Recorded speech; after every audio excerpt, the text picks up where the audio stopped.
I'm often asked by people in businesses, Nigel, can you help our managers or leaders think outside the box?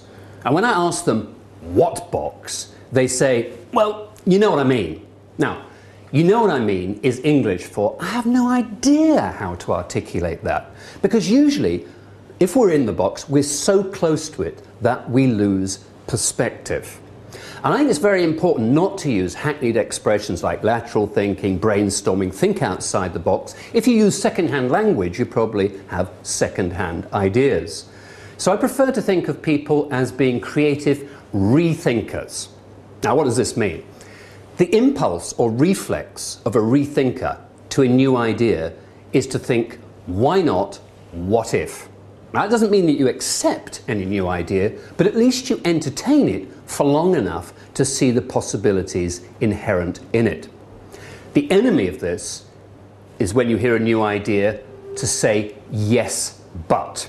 Now, we're all familiar with this. What are some of the most common yes, buts that people use? Well, if you don't like the idea, you might say to your colleague, with respect. If you hate the idea, you might say, with greatest respect. Or you may say, I hear what you say, but. I see your point, but. I don't have a problem with that. What does this actually mean? I don't have a problem with that? Yes, I do. I hear what you say, I'm not listening, I see your point, mine's better, with respect, get lost, yes, but, no. Now, I'm not trying to remove your whole vocabulary, but let's look at how this plays out in the world of innovation and business. My favourite yes, but is from the 1890s, a Mr. Preece, who is head of the British Post Office, yes-butting an innovation called the telephone.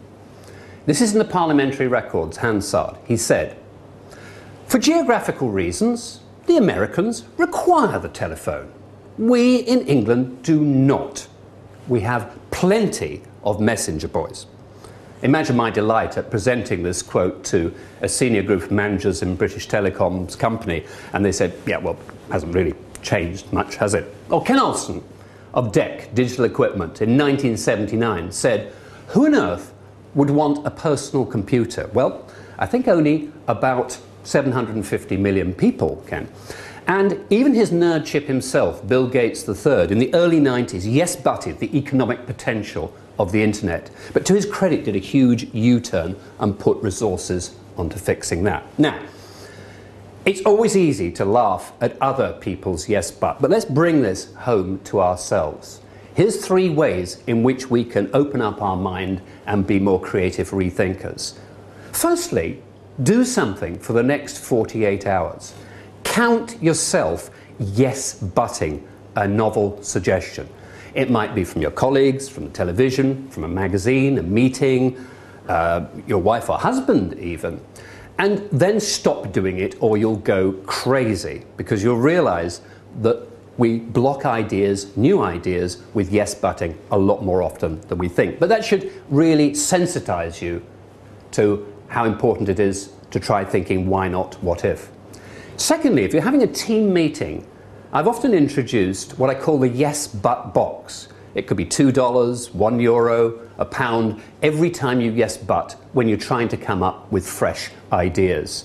There's usually somebody who says, yes, but I can't afford this process, and that's $5 right in the box straight away. It sounds silly, it is silly, and yet again it reminds you of how easy it is to slip into that pattern. And finally, subject yourself to more newness. If you have children, try facing up to your children's music. You know, when you go on Amazon and you're buying music, you're buying a book, you probably got settled early on in life. I know what I like. And if you think that U2 live at Wembley in the year 2000 was the best concert you've ever seen, it's probably because you haven't been to any since. So get something new as well as something old. And this is a metaphor that you can expand more widely into your whole life about being curious. Take a different route home. Do something new, fresh this weekend. And of course, the secret of a great relationship is never yes but your partner's idea.